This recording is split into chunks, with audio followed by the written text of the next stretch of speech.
the issue of whether the Prime Minister's inactions have led to deaths was asked at PMQs, and the Prime Minister said that all of these matters will be reviewed in the course of a public inquiry, which will start next spring. You've already said that that would be too narrow in scope. Do you support the calls of bereaved families for a statutory public inquiry that's independent and led by a judge? I don't know about being led by a judge, because often these judge-led things actually don't, the history is they often don't really get to the bottom of it. But the principle of it, yes. I think the idea that any kind of serious inquiry and lessons learned doesn't start till next year is completely terrible. The families of all, tens of thousands of people died who didn't need to die.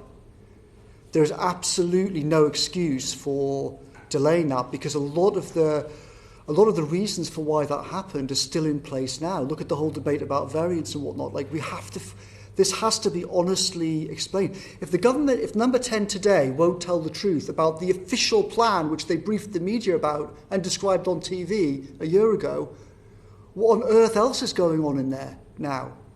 So yes, I do. And I also think, if you go back, and this is not about dragging Brexit into anything, but if you go back 2 years, if MPs could seize control of the legislative programme and say, we are in charge, not Number 10, when it came to Brexit and the second referendum, why on earth can MPs now not take control and say it's intolerable that this can be delayed?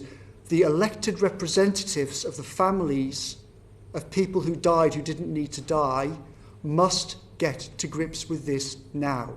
There is absolutely no excuse for delaying it. And the longer it's delayed, the more people will rewrite memories, the more documents will go astray, the more the whole thing will just become cancerous.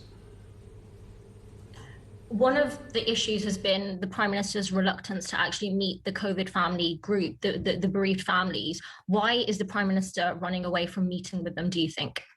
I can't imagine why.